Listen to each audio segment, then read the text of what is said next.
असम के मुख्यमंत्री क्या क्या हथकंडे अपना रहे, देश के गृह मंत्री क्या क्या हथकंडे अपना। अब मैं जहां भी जाता हूं या उनको लगता है मैं गया हुआ हूं, वहां ये पुलिस भेज रहे हैं। क्यों भाई? सवाल ही तो उठाए हैं कांग्रेस पार्टी। आप कांग्रेस पार्टी को चुप क्यों करवाना चाहते हैं? मुझे चुप क्यों करवाना चाहते हैं? सवाल पूछे हैं, जवाब दीजिए। हम कहते हैं साहब ये कागज और ये जानकारी आई है, इसकी जांच कीजिए। आप जवाब देने की जगह सबको गाली दे रहे हैं, पुलिस छोड़ रहे हो, आप डराने की कोशिश कर रहे हो। आपको लगता है हम डर जाएंगे? आपकी आदत डराने की हो सकती है शर्मा जी, हमारी आदत डरने की नहीं है। जो कागज हमारे पास आए और जो लोगों ने वेबसाइट्स के नाम बताए, सरकारी वेबसाइट्स थी अलग अलग देशों की, कि इस पे जाइए, ये जानकारी है, तो वो हमने आप सबके साथ साझा किया। हम तो यही उम्मीद करते हैं साहब आप जांच बैठाएंगे, लेकिन नहीं, आप तो पुलिस छोड़ देंगे। छोड़िए, हमारी पार्टी के अध्यक्ष जिनका राजनीतिक अनुभव आपकी उम्र से ज्यादा है, आपने कल उनके लिए जो अपशब्द इस्तेमाल किए, क्या आसाम की जनता उसको स्वीकार करेगी? इतनी पुरानी, इतनी खूबसूरत सभ्यता, उसमें इस तरह की बदजुबानी बुजुर्गों के लिए तो बिल्कुल शुमार नहीं है, किसी को बिल्कुल पसंद नहीं है। सवाल पूछना हमारा कर्तव्य है, हमारा अधिकार है, वही हम कर रहे हैं।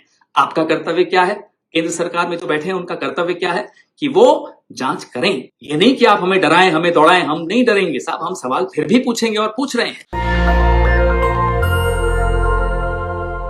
नमस्कार साथियों, आप देख रहे हैं पिछले 2 दिन से असम पुलिस क्या क्या हथकंडे अपना रही है। असम पुलिस तो नहीं अपना रही, असम के मुख्यमंत्री और शायद देश के गृह मंत्री क्या क्या हथकंडे अपना रहे हैं। दिल्ली में मेरे फ्लैट पे 100 पुलिस वाले, छोटे से फ्लैट, 100 पुलिस वाले गए।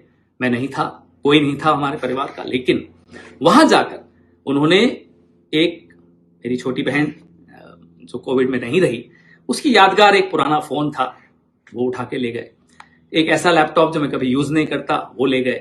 एक आईपैड जो मैंने अभी इस्तेमाल करना नहीं शुरू किया, वो ले गए। कहते हैं कि पेन ड्राइव 2 ले गए। हमें नहीं मालूम वो लेकर आए थे या लेकर गए, मुझे नहीं मालूम। कौन लाया, कौन ले गया, मुझे नहीं मालूम। खैर छोड़िए, अब मैं जहां भी जाता हूं या उनको लगता है मैं गया हुआ हूं, वहां ये पुलिस भेज रहे हैं। क्यों भेज रहे हैं? सवाल ही तो उठाए हैं कांग्रेस पार्टी ने। आप कांग्रेस पार्टी को चुप क्यों करवाना चाहते हैं? मुझे चुप क्यों करवाना चाहते हैं? सवाल पूछे हैं, जवाब दीजिए। हम कहते हैं साहब ये कागज और ये जानकारी आई है, इसकी जांच कीजिए। क्या ये गलत कहते हैं हम? आप जवाब देने की जगह सबको गाली दे रहे हैं, पुलिस छोड़ रहे हो, आप डराने की कोशिश कर रहे हो। आपको लगता है हम डर जाएंगे? आपकी आदत डराने की हो सकती है शर्मा जी, हमारी आदत डरने की नहीं है। कारण बता देते हैं क्यों।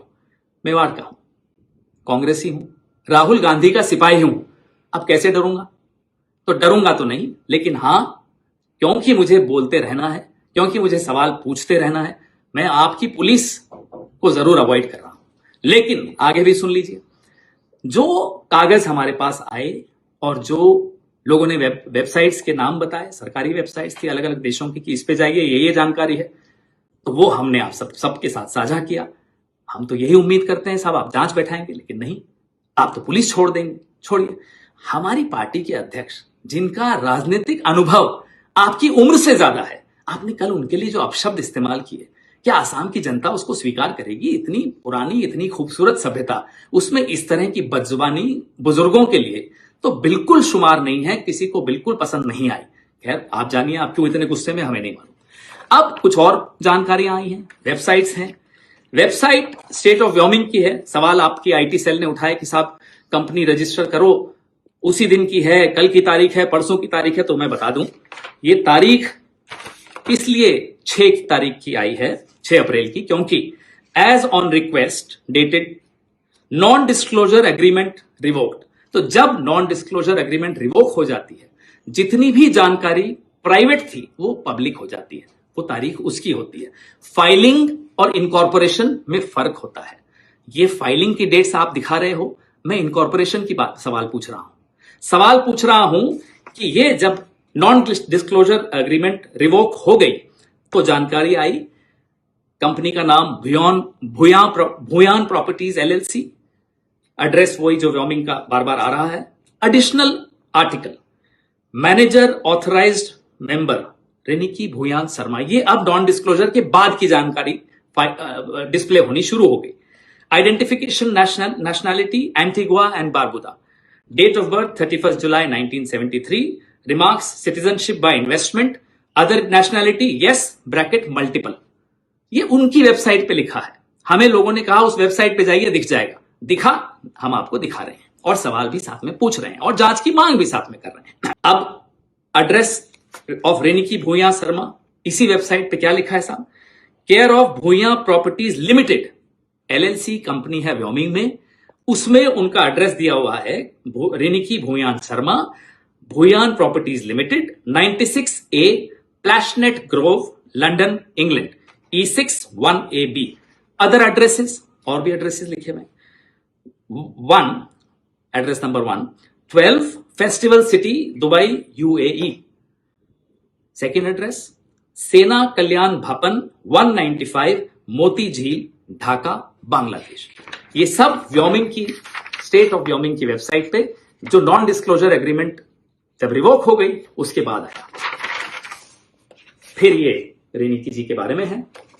State of Utah, United States of America, department of commerce, division of corporations and commercial code, domestic limited liability company, certificate of organisation, Riniki Bhuyan Sharma asset collective LLC। ये सारे डिटेल्स हैं। ये सारे कागज जो जो हमें आ रहे हैं, हम सरकार से, आप सबसे साझा कर रहे हैं। स्टेट ऑफ व्योमिंग और भी हैं। अब मैं बहुत महत्वपूर्ण बात पर भी आने वाला हूं, जो यूके, गवर्नमेंट ऑफ यूके की वेबसाइट है, आप कोई भी उस पर जा सकते हैं। गवर्नमेंट ऑफ यूके ये वेबसाइट है, मैं और ध्यान से दिखा रहा हूं आपको, इस पे जाके क्लिक करिए, Bhuyan properties limited, Bhuyan properties limited, जो कि व्योमिंग में मेंशन्ड है। अब इसका एड्रेस पे आइए, ये इसका रजिस्टर्ड एड्रेसेस और कहां कहां कब कब एड्रेस बदले गए, कौन कौन डायरेक्टर हटाया गया, बनाया गया, ये सारे डिटेल्स आपको इस वेबसाइट पे मिलेंगे। सरकारी वेबसाइट है, यूनाइटेड किंगडम की वेबसाइट है। चेंज रजिस्टर्ड एड्रेस जो लास्ट बदला 16 मार्च 2026 को बदला, 96A Plashet Grove, London, E61AB से बदलकर 96A Plashet Grove, London, E61AB on 16 March को ये बदला। ये क्यों बदला, क्या हुआ, हमें नहीं मालूम। उससे पहले बदला, वो उसके पहले जो एड्रेस था वो था 2 Elizabeth avenue, Ilford, IGI 1TU, England से लेकर अब प्लैशनेट पे आया। एड्रेस भी बदले, कई बार बदले, ये सब हमारे पास जो आया है। लिंक आया, लिंक किसी ने हमें बताया कि इस पे क्लिक करिए, मिलेगा। हमने देखा और मिला। अब हमारे सवाल क्या है, इजिप्ट का passport, Golden Pass of UAE, golden visa या जो भी वो कहलाता है, एंटीगुआ बारबाडोस का पासपोर्ट असली है, नकली है, हम सरकार में नहीं है, आप जांच करिए। क्या आपने या आपके एजेंट ने या आपके परिवार के किसी सदस्य ने फेक KYC डॉक्यूमेंट्स के जरिए ये शेल कंपनीज खोली, प्रॉपर्टीज खरीदी? ये जांच से ही साबित हो पाएगा। सवाल पूछना हमारा कर्तव्य है, हमारा अधिकार है, वही हम कर रहे हैं। आपका कर्तव्य क्या है? केंद्र सरकार में जो बैठे हैं उनका कर्तव्य क्या है कि वो जांच करें। ये नहीं कि आप हमें डराएं, हमें दौड़ाएं, हम नहीं डरेंगे साहब, हम सवाल फिर भी पूछेंगे और पूछ रहे हैं। अब हमें और भी जानकारी आई है कि शर्मा साहब आपके भाई हैं, शायद असम पुलिस में हैं, उनकी पत्नी और बेटे दुबई में रहते हैं और दुबई इंटरनेशनल जो स्कूल है उसकी फीस कितनी है? 21 लाख है साल की। शायद सुना वहां पढ़ते हैं किसी क्रिकेट एकेडमी से। देखिए परिवार क्या करता है हमें कोई मतलब नहीं। परिवार के बच्चों को हम टारगेट पॉलिटिक्स में नहीं करना चाहते, लेकिन सवाल सिर्फ ये पूछ रहे हैं क्या ये सच है, और जवाब आपको देना चाहिए। आप शायद सिर्फ चुनाव को देख रहे हैं, हम असम की जनता को देख रहे हैं, असम के लोगों का मेहनत का पैसा देख रहे हैं। उनकी उम्मीदें जब टूट रही होती है ना तो वो देखकर दुख होता है। चुनाव आते रहते हैं, जाते रहते हैं। हेमंता बिस्वा शर्मा जी, कम से कम रुक जाइए, थोड़ा सा रुकिए, सोचिए और अपने दिल पर हाथ रखिए। क्या सवालों का जवाब देना आपका फर्ज नहीं है? जय हिंद। नेशनल दस्तक की आपसे गुजारिश है कि अगर इसको बचाना चाहते हैं तो नेशनल दस्तक को सब्सक्राइब करने के लिए रेड कलर के सब्सक्राइब बटन को दबाएं, फिर बेल आइकन की घंटी दबाएं। नेशनल दस्तक को बचाने के लिए बहुत जरूरी है कि हर खबर को शेयर करें, लाइक करें, कमेंट जरूर करें।